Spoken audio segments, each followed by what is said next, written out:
All right, AJ, should we get into Ahsoka episode 5? Let's do it. All right, guys.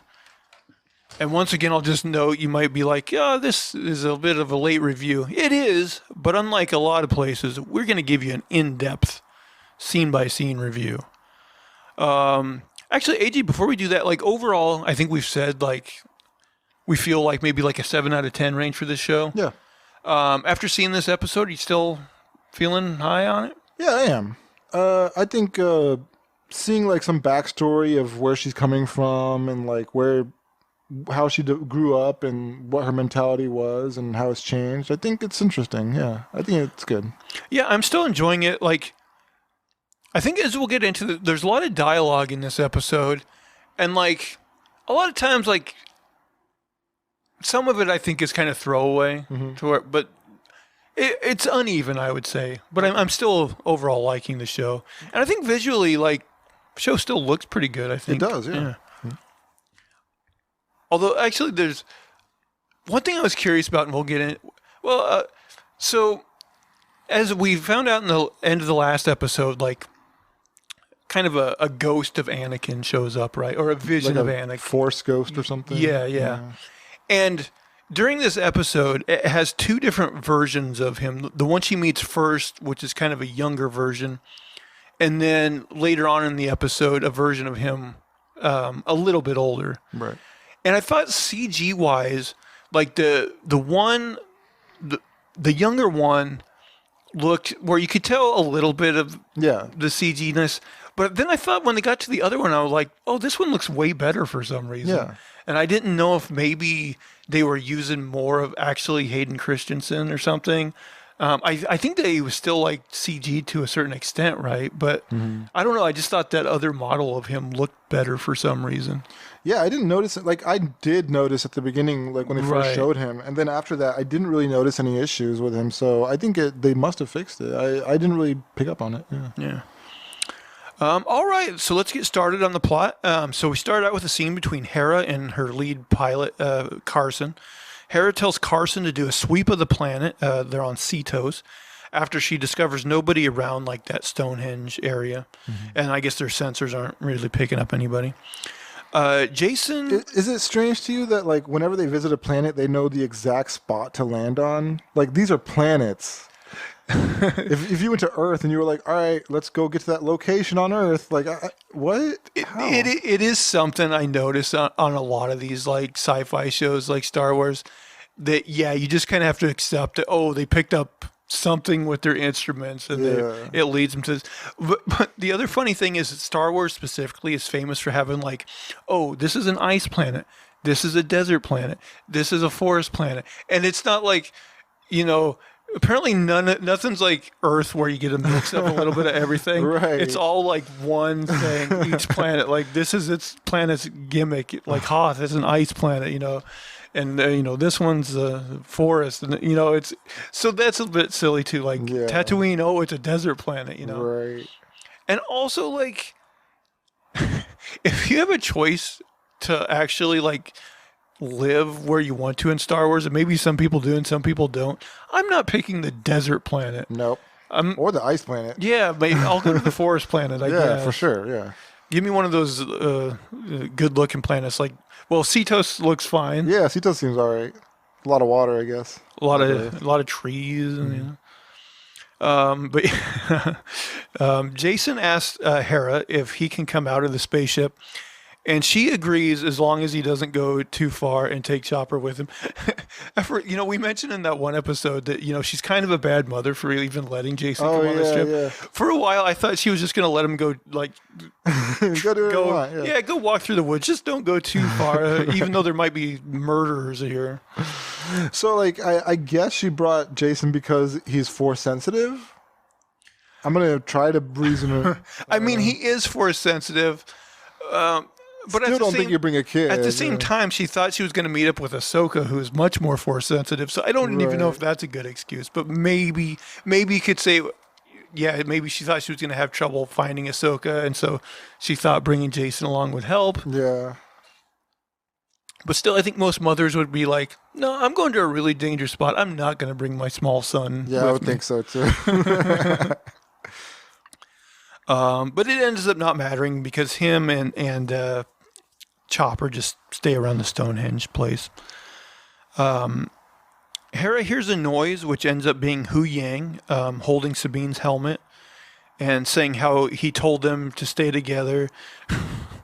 They keep bringing back that thing. Oh, stay together, stay together. That's one piece of dialogue that I thought even in that other episode and this one, they're like, I don't know. It's just a weird thing for him to keep like harping on. Yeah. I don't know. I thought it was weird. Like it's such a basic thing. Oh, stick together. Yeah, it's not like a profound advice or anything. Not at all.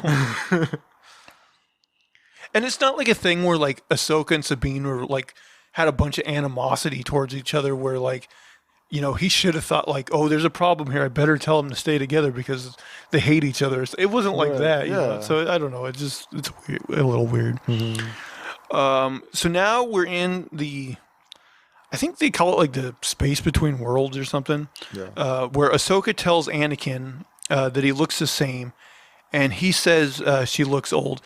You know, I gotta say, like, thinking back on that Rebels episode I saw, and now this, now I'm very unsure about this space between worlds, and if they can actually like travel long distances, or if it just like gives them like a vision of like important parts of their past. I'm really confused by it.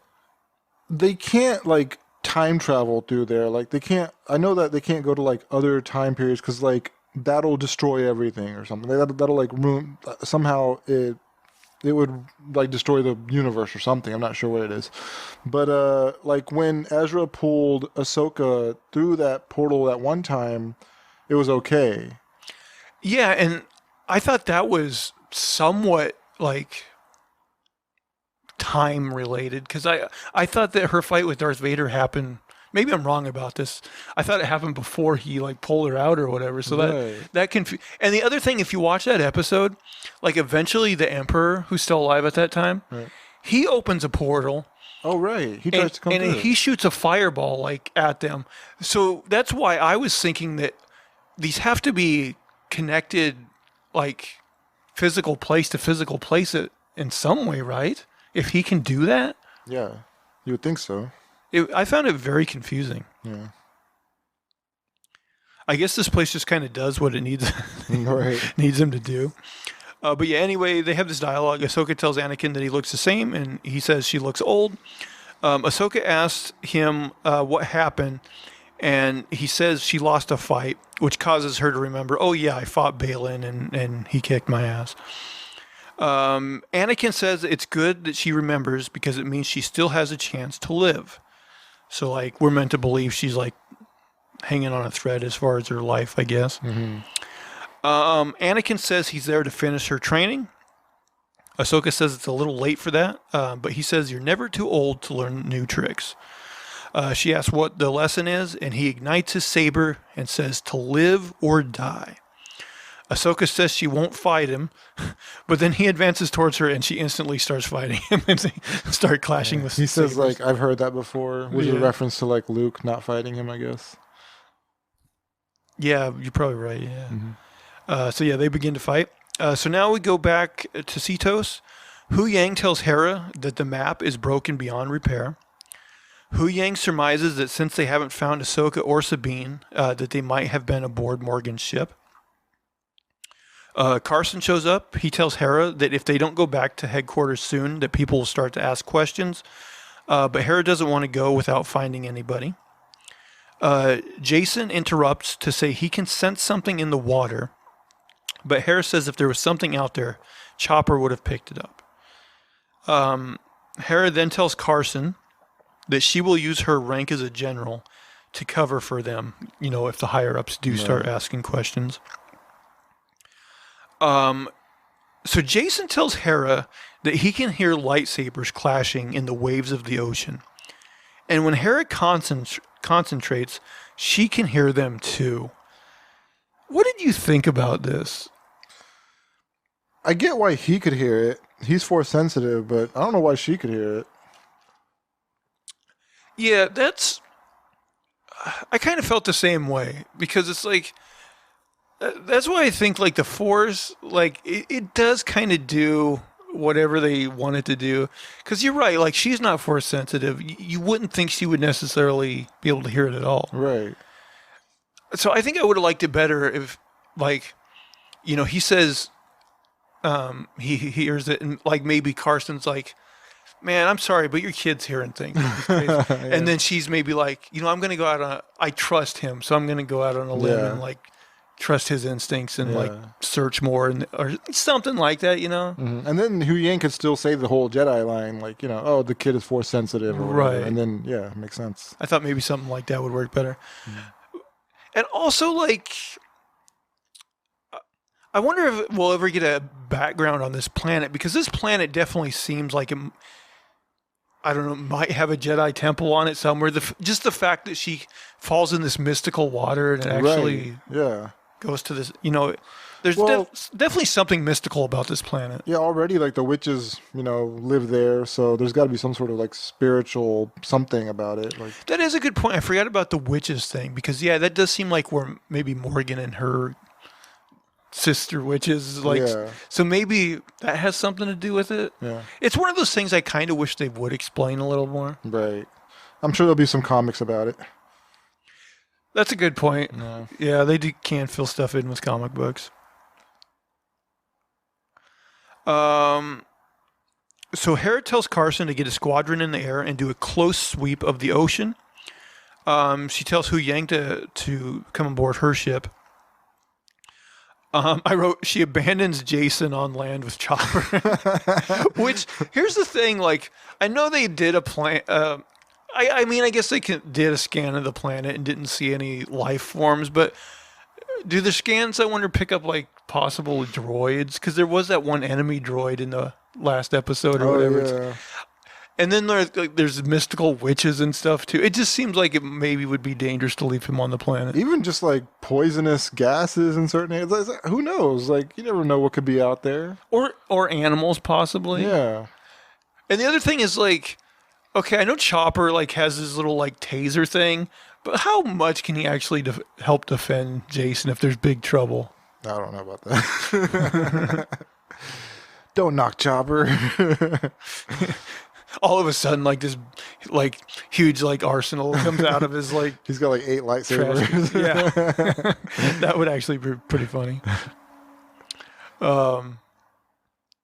Okay, so now we're back in the space with Ahsoka. Ahsoka wins the lightsaber duel, but then Anakin says he hasn't taught her everything yet, and he shatters the platform she's on, causing her to fall down onto a rocky surface where stormtroopers run past her out of a thick fog. She is now inhabiting her younger self during the Clone Wars. I thought this was like kind of an interesting way to go. Yeah. And it ties together. I don't know if you've ever watched any of the Clone Wars cartoons, but it ties in nicely with that. Like, there's several episodes of that series where it's like him and her, on a planet with an army of troops, like doing. So they have that whole storyline. Okay. Yeah. They have a lot of different battles and stuff on that show. So, like, the whole Clone Wars thing, like, were they good guys at that time, or were they, like, working for the Empire? They were good guys at that time. Okay. So, yeah, basically, like, during the prequel time, like, the Republic is in full force, and, like, there's a ton of Jedi that, like, kind of work as, like, peacekeepers and stuff. But then there ends up being these like separatists, and basically there's a lot of fights with like different separatist units and stuff, and that's what these Clone Wars are. But then Palpatine, he's like a senator, but secretly nobody knows it, but he's actually like trying to form the Empire, and he's the one corrupting Anakin, turning him evil basically. But then, yeah, at the end of the episode 3, they give Order 66, and I believe this is I might be misremembering, but I think this is established in an episode of Clone Wars. Is all the clone stormtroopers have this chip embedded into them to where basically once that order is called, they're just mind controlled and they flip and do the bidding, and so they at that point wipe out like the vast majority of the Jedi. A few escape, Okay. So Ahsoka relives seeing a bunch of wounded stormtroopers. Ahsoka remembers the guilt of her orders getting soldiers killed. She hates the idea of having to teach a Padawan to fight, and asks Anakin what if she wants to stop fighting one day, to which he replies, "Then you'll die." So like you can kind of get this sense that she's tired of fighting, basically. Yeah. She's been fighting all of her life, and she kind of sees the senselessness of war and all the fighting and death. But Anakin, who helped train her, you can see didn't feel that way. Right. As Ahsoka watches Anakin go off to fight some more, she sees flashes of him turning into Vader, which I thought was a nice effect. You'll see smoke and then like a light, and really quickly he'll change like back and forth his silhouette. Carson tells Hera he isn't finding anything, and she commands him to widen his search. Hera tells Hu Yang that she came to help against orders. Hu Yang says Hera tries to help, and that's why people like her. Again, like this dialogue, I just felt was kind of generic in spots, Hu Yang mentions Anakin, and Hera asks what he was like. Hu Yang replies that he was intense. Jason calls Hera and tells her that Chopper found something, but they'll have to go as low as they can to the ocean surface. Back with Ahsoka, Ahsoka flashes back to the siege of Mandalore. Anakin doesn't recognize this place because they were not on that mission together. He was somewhere else at the time. Anakin says she did a good job of leading the men there, and that she is part of his legacy. She says that part of his legacy is one of death and war. And he says she's more than that because he's more than that. She says he is more, but more powerful and dangerous than anyone realized. Which, this dialogue to me was okay, but to anybody who's like familiar with the basics of like the Star Wars story, like there's nothing like that's a big revelation in there. They're just kind of stating the obvious. Yeah. Anakin tells her she learned nothing, and it's time to go back to the beginning. He tells her he gave her a choice, live or die, and then lights up his saber, which is now a red saber, like indicating like the dark side, And also his character model switches back from like the better one to the less good one. I didn't pick up on that, but okay. It does in that moment, in that scene. Ahsoka says no, and they begin to fight again. Anakin kicks little girl Ahsoka into the fog, and she lands as adult Ahsoka back on the original plane where they had started. Anakin pursues her, quickly flashing to the form of Vader again, so they kind of do that visual again. And they continue to fight. Ahsoka ends up taking Anakin's saber from him, but throws it away instead of killing him. She tells him she chooses to live. Anakin smiles and says there's hope for her yet, before disappearing. Ahsoka then she like sinks into some like mystical looking water. Yeah. It almost looks like, it flips her from wherever she is back into like the real world. I thought her eyes flashed red when she was like at the end of that fight with Anakin. Oh, did they? I thought so, yeah. They could have. I don't recall. So yeah, she sinks into some water, and then she is found and fished out by Hera's people, like on the other side. Ahsoka wakes up and is greeted by Hu Yang, who tells her all about Jason and Hera being there. He tells her about Sabine and shows her the broken map. Hera asks Ahsoka where Sabine is. She thinks she may have left a physical impression on the map when she was holding it. So Ahsoka uses the Force to see what happened. Again, I'm curious if in any other Star Wars stuff, if anybody used the Force to this extent to like accurately see what happened in the past. Yeah, this is wild. I mean, really, Jedi should be detectives if they can do this. Yeah. Yeah, they should do pretty much everything. They should run the freaking universe if they can figure out everything that's ever happened. I mean, I thought that was a pretty powerful thing if she can do that. Yeah. You know? She's done it twice now, huh? Did she do that move before? I thought she did it earlier too, in like maybe episode 1 or 2, where like those that droid, what was it? When she went into Sabine's house, I thought there was a moment where she like retraced the steps or something. I'm not sure. She might have. I remember there was a whole thing where like I feel like it's happened before. I'm not sure when.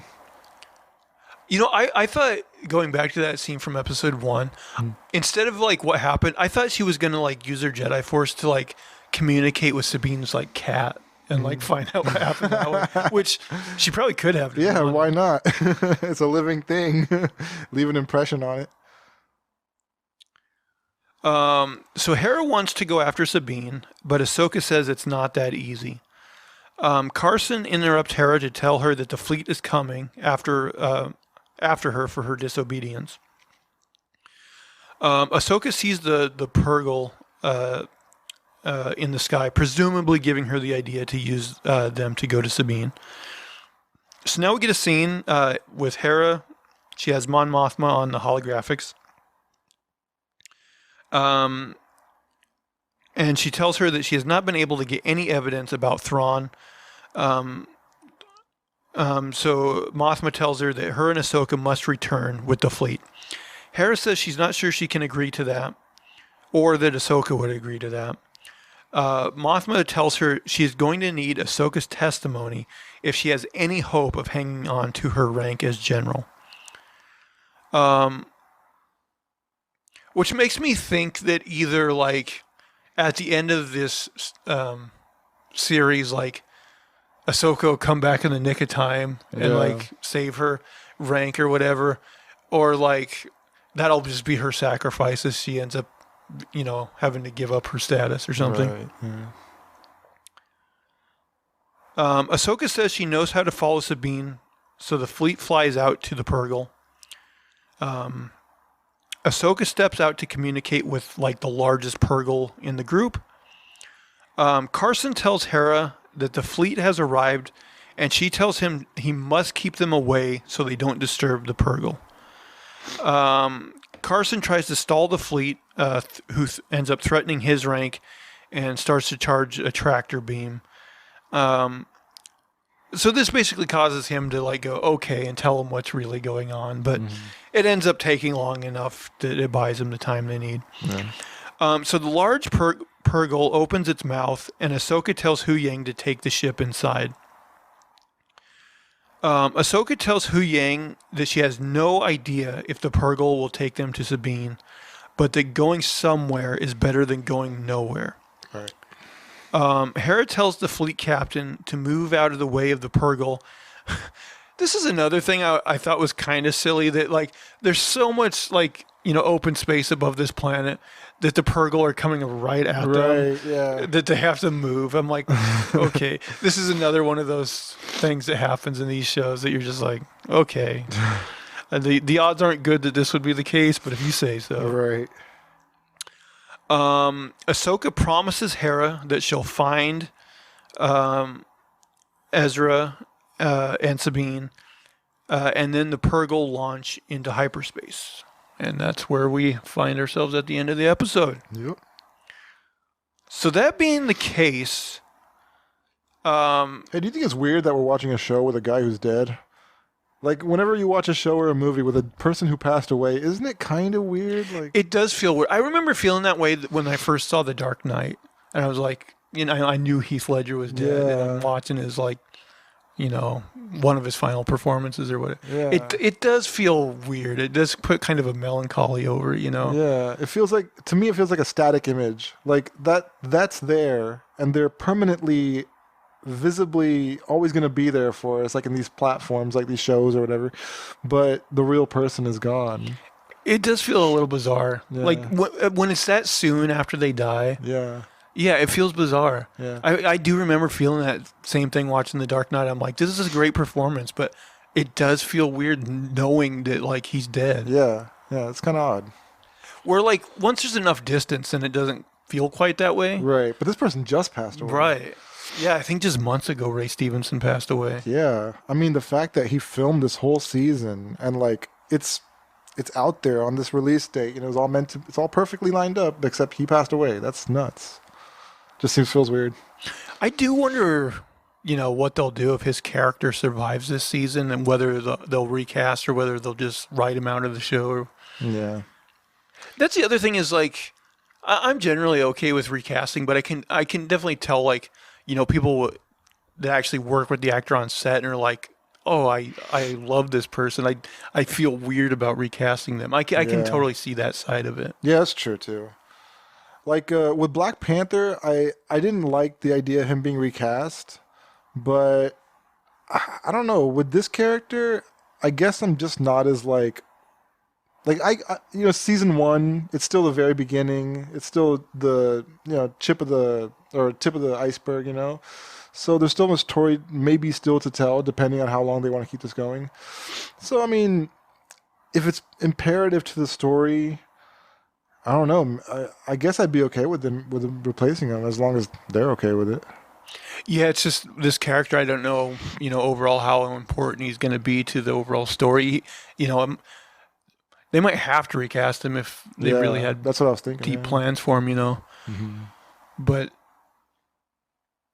yeah, it is a little bizarre. You know, I was going to say with the Black Panther thing, like, I still kind of question whether they should, because I think T'Challa, like, he's such he's a good character and he's in the comics, like a big part of the comics that a part of me was like, they probably should have recast just because it's a waste of a character. But then I did end up liking Wakanda Forever quite a bit, so I'm open to them. Yeah, my only fear with recasting him was like, I just felt like it's hard to find somebody who could live up to that, you know, like who could play the Black Panther character as well, you know, and be as charismatic and stuff. I mean, there's always somebody who's out there who could do a great job, but, you know, one bad decision, you cast the wrong person and, you know, it could just tank the whole thing. It's dicey, but to me, it's like the whole James Bond thing where, like, I think we just got to get used to, like, you know, sometimes a franchise is going to have to do this where for whatever reason, whether it's death, whether it's other problems, like someone gets canceled maybe. Yeah. Although I think in the situation if someone was canceled, the fan base would be like, they wouldn't care as much about a recasting. You right, know? Yeah. But yeah, I mean, things happen and I think this is just something we're going to have to get used to. Yeah. Man, I've heard that the actor strike, like some people think it could even go into like early next year now. No. And it sucks because at some point, like, I feel like there's just going to be a huge drought of movies and television. And it's like, what are we going to do? It feels like it's coming, like already. It feels like there's, you know, next few months, it doesn't seem like there's a lot of content coming out. I know Marvel's pushed back a lot of their projects. Oh, I know one thing that now we get confirmed. Well, I guess they could change their mind again, but seemingly it's coming out around Christmas. Did you see the trailer for Aquaman 2? Yeah, it does not look very appealing to me. No, I mean, just like the first one, it just looks like, you know, a stupid story with just so many effects layered on top that it's just like visual noise. I think it's gonna suck. I mean, I didn't like the first CGI one. mess, and like Black Manta, like he's just not like the villain that I want. You know, he's not very threatening, and I know he's become like you say, like a mustache twirling bad guy in this movie apparently because he just wants everything to burn. But I don't know. He's a human. You know, I know he has like powers now because of that black trident, but I would rather somebody way more powerful go up against Aquaman anyway.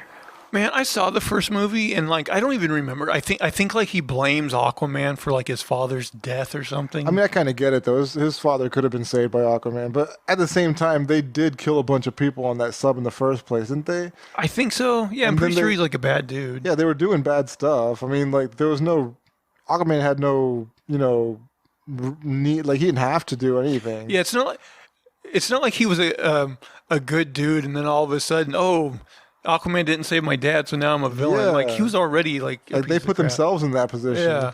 Yeah, I don't remember if they were like thieves or what they were. Something like that. Yeah. Like that's the thing. I watched that movie and I never wanted to revisit it. Yeah. It made the most money in the DC EU, I think. $1 billion, I think. Yeah, over $1 billion. Which at the time I was like, why? What's going on? I almost wonder. Like, I'm one of those people that, like, I'm kind of in the middle on, like, Zack Snyder. Like, I like a lot of his stuff, and then I think most of his stuff has one or two things in it that even when I like it, I'm like, why did you do that? Yeah. That could have been edited out. Yeah. But then there's, like, the people that are just, like, hate him, and people that are, like, hardcore fans of him. Yeah. And I almost think that during that time, maybe the Snyder Bros helps push Aquaman. Maybe I'm wrong about that. I don't know. I have a feeling that But that was James Wan, right? it was, but like just the fact that it was That connected. he was running the whole. Yeah. Okay. I mean, maybe that's totally off. Maybe it was just like a weird thing where they picked the right time, and there was. I mean, Jason Momoa, he was hot stuff at the time. Maybe That's true too. I mean, but I don't know. I watched that movie and I was like, I don't care about these characters at all. This is it's visual noise. It's just action for the sake of action. Yeah. And I just found it exhausting. Yeah, it was. By the time I was done with it, I was like, this sucks. Did you see how little they showed Amber Heard in the trailer? Yeah. It was like a distant shot of her, like in the landscape somewhere. I wonder how much she's going to be in this movie. Probably not much. But that's the other thing. Like, I haven't read a ton of Aquaman comics. Like, I think I read Jeff Johns' run.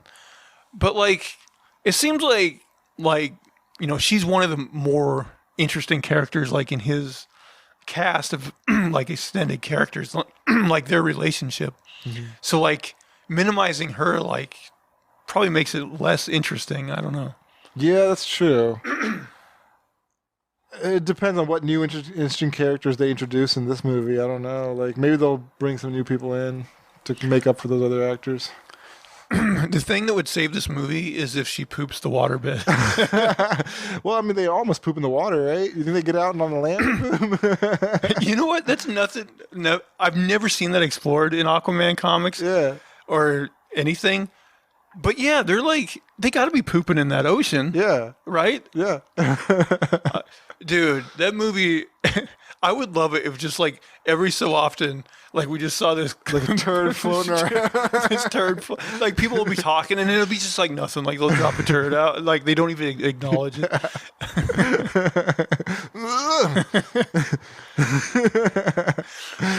Oh my gosh. That would be a better movie than what we're gonna get. Yeah, it would. Man, I'm just looking forward to the day when we can actually be excited to review DC movies. Oh my gosh, man. I was pleasantly surprised with Blue Beetle. And you know what? I am kind of excited for these James Gunn projects. You know, after this Aquaman movie might be the last one that's like DCEU. Yeah. And so after that, I think we have reason to be excited. You know, I'm going to temper that a little bit just because it's DC and I want to give them, a chance to prove themselves first. But I think James Gunn has proven himself. So I have faith in him at least. What sucks though is like originally, like this new Superman movie was going to start filming in January, and then it was going to come, and then like the stated release date is like summer of 2025, I think. Oh wow! But now with this actor strike, I'm thinking like this thing's probably not going to come out until like 2026. Yeah.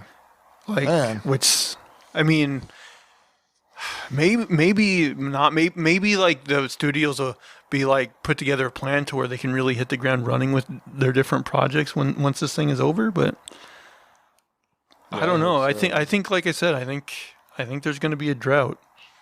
Oh, boy. Maybe it's actually good that they've delayed some big movies till next year, just because maybe that way we'll still get consistent releases. Some things to look forward to, Yeah. Man, I know actors are working on like independent projects, so they're still working on those because the independent movie makers, whatever the production companies or whatever, they agreed to the terms that the actors and the Screenwriters Guild have made. So they when they sell these projects to these major companies, these distributors, they're gonna tell them that you have to abide by these rules as well, these agreements.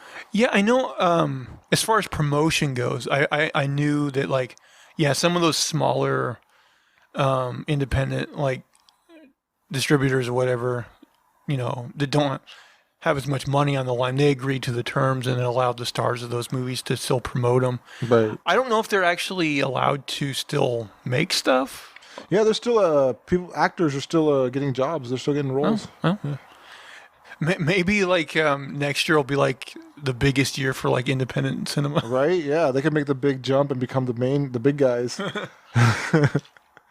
Maybe because if there is a drought, maybe a lot of independent films that would normally just go to streaming, maybe they'll actually be maybe we'll try a theatrical release. Yeah, for sure. Be smart. Yeah. Try to make some room for the little guys, They can become the big guys, and then we won't have to worry about these Disney and WB and all the other guys. Next year on the podcast, we'll be reviewing all these artsy fartsy films. Hey, I think they did what was that universe movie, the multiverse movie with Lee Kwan. He won the Oscar for Oh yeah, Everything Everywhere All at Once. Yeah, I think that was an independent movie.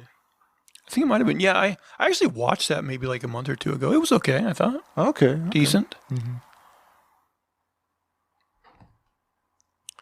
Man, AJ, if you don't got anything else, I think that'll do it. Yeah, let's do it. All right, guys. We thank you very, very much for watching and playing along. If you will, please subscribe to us on the YouTube channel. Give us likes, thumbs up, 5-star reviews, all that good stuff. If you want, you can follow me over on Twitter/X at Zach Jones Live. That's ZachJonesLive. But that is going to do it for all of our shenanigans and poppycock this week. Please, please, please tune in again next week. Bye, guys. Take care. Have a good one.